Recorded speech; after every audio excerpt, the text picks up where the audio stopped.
Chez Lavlab, on vient de tester le Dreamy A2 et dans cette vidéo, on va vous dire ce qu'on en pense honnêtement.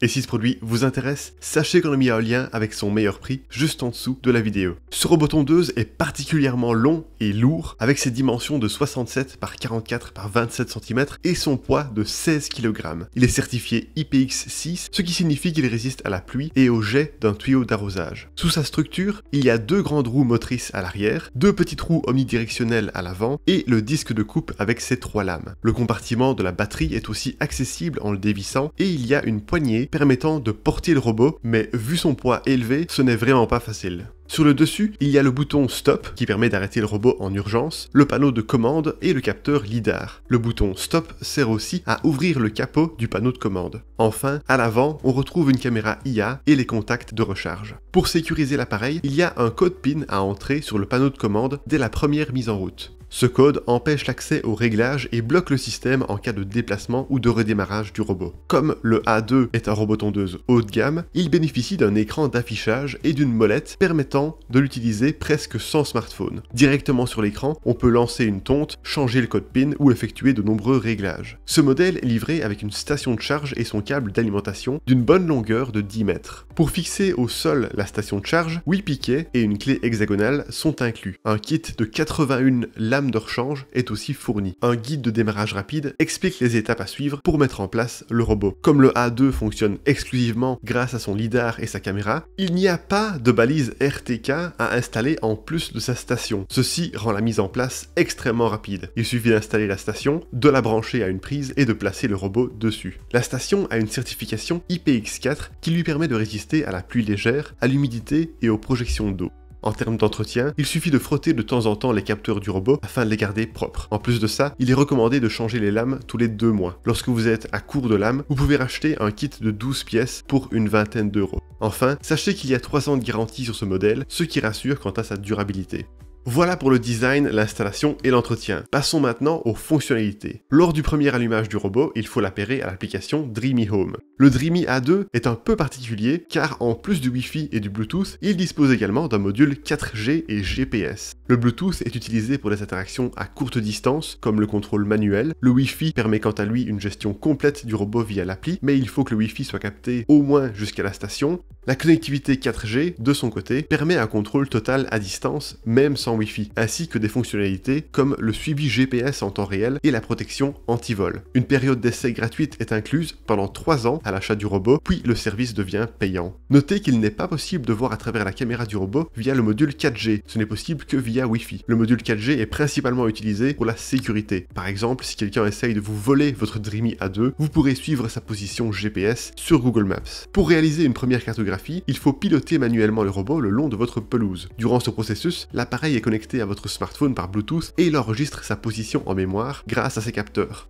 Lorsque la cartographie est terminée, vous pouvez éditer la carte créée en définissant des zones interdites, des chemins et en fusionnant ou divisant des zones. Le robot peut ensuite être lancé pour tondre soit toute la pelouse, soit une zone spécifique si vous avez créé plusieurs zones. Vous pouvez aussi le contrôler manuellement via l'application comme si c'était une voiture télécommandée. Il est possible de planifier la tonte pour certains jours et certaines heures et définir si vous voulez que le robot tonde toute la zone ou uniquement une certaine zone. La hauteur de tonte est réglable entre 3 et 7 cm directement via l'appli, ce qui est bien pratique car habituellement le réglage se fait manuellement via une molette sur l'appareil. Vous pouvez également enregistrer jusqu'à 2 cartes, ce qui est pratique si vous avez 2 jardins sans chemin entre eux ou si vous voulez utiliser le robot chez un proche en plus de chez vous. Pendant son fonctionnement, on peut suivre le robot en direct sur l'application et on peut même voir à travers sa caméra quand il est connecté au Wi-Fi. Cependant, durant le test, le robot a indiqué à chaque fois que le Wi-Fi n'était pas assez bien capté pour qu'on puisse voir à travers sa caméra. C'est surprenant car ça n'a pas été le cas pour les autres robots tondeuses que nous avons testés. Il semble que la captation du Wi-Fi ne soit pas très forte avec le A2 ou alors que son flux caméra nécessite une plus grande bande passante que la moyenne. Parmi les autres fonctionnalités, on retrouve le journal des tâches effectuées, la sensibilité de la détection d'obstacles, le sens de la tonte, les réglages liés à la tonte des bords ou à la gestion de la pluie, l'activation de l'alarme lorsque le robot est soulevé, la modification du code PIN ou encore la reconnaissance par IA de certains obstacles. Durant nos tests, l'alarme de levage s'est bien activée quand on a soulevé le robot et elle a émis un bruit raisonnablement fort de 80 décibels.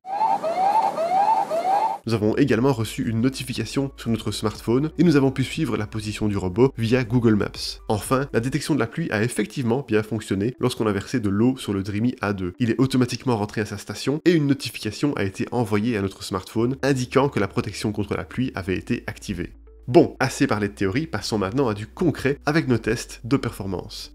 Sachez que nous sommes navrés de n'avoir pas pu tester ce robot sur une pelouse plus grande, mais c'était trop compliqué pour nous niveau pratique. On essaiera de faire mieux l'année prochaine, c'est promis.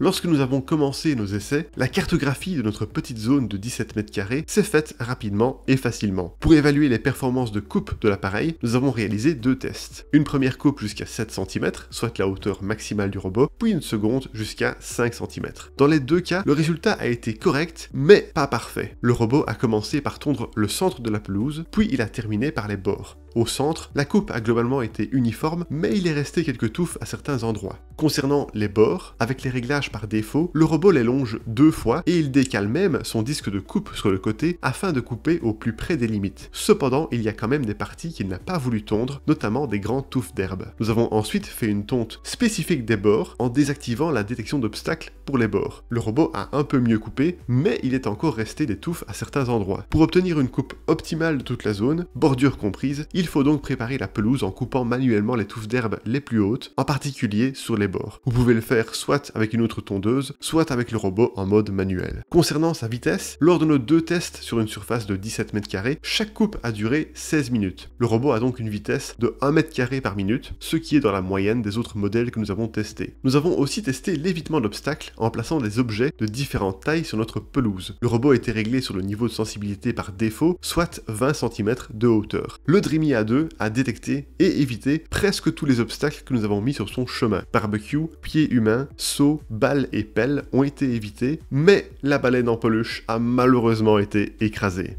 Nous avons été surpris qu'il arrive à éviter la pelle, car celle-ci mesure moins de 20 cm de hauteur. Nous pensons que c'est son système d'évitement par IA qu'il a détecté comme un obstacle, ce qui est un bon point. Nous avons ensuite réglé la sensibilité de la détection d'obstacles sur le niveau juste en dessous, à 15 cm, et dans ce cas, il a légèrement touché la baleine, puis il l'a évité. La détection d'obstacles de ce robot est donc assez bonne et elle pourrait même s'améliorer au fil des futures mises à jour. Ensuite, nous avons vérifié si l'appareil pouvait bel et bien monter des pentes de 50% d'inclinaison. De fait, il est arrivé à monter les fortes pentes de notre terrain, mais son format allongé peut le faire se bloquer si la pente est trop raide. Ça a malheureusement été le cas plus d'une fois avec notre pente la plus raide. Dans notre configuration de terrain, nous avons 2 zones de tonte. Une première principale d'environ 20 mètres carrés, bien plane et toute simple, et une seconde plus complexe dans laquelle nous avons différents bacs potagers. Lors de notre test de ce robot tondeuse, nous avons d'abord créé la première zone de tonte, et lorsque nous avons voulu ajouter la seconde zone sur la carte, seule une partie de cette seconde zone était gérable par le robot, celle au fond des bacs potagers. En fait, les allées entre nos bacs sont trop étroites pour que le robot puisse y tondre. C'est un problème que nous avons déjà eu avec tous les autres modèles que nous avons testés. Par contre, nous avons réussi à créer la seconde zone au fond du jardin, là où il y a 6 mètres carrés d'herbe. Lorsque nous l'avons fait, l'appli nous a automatiquement indiqué qu'on devait créer un chemin entre les 2 zones afin que le robot puisse naviguer de l'une à l'autre.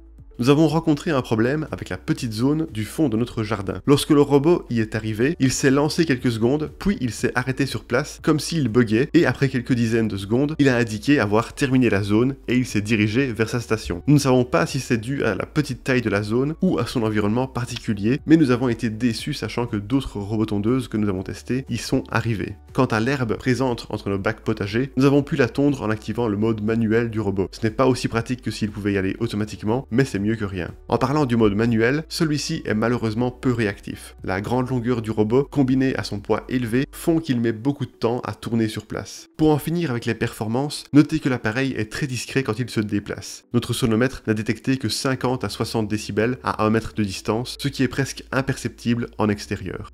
Enfin, terminons ce test en évaluant l'autonomie. Le Dreamy A2 a une batterie de 5000 mAh, ce qui lui permet de couvrir jusqu'à 3000 m² de terrain selon la marque. Si nécessaire, il peut reprendre sa tâche là où il l'avait arrêté lorsqu'il est de nouveau chargé et le temps de charge complet est de seulement 60 minutes, ce qui est rapide. Lors de nos différents tests sur une pelouse plate et simple de 20 m², le robot a perdu entre 10 et 15% de batterie. Nous estimons donc qu'il peut tondre jusqu'à 200 m² par recharge, soit environ 1000 m² par jour. Si votre pelouse fait le maximum de 3000 m² recommandé par la marque, il faudra carrément 2 à 3 jours au robot pour tondre cette surface.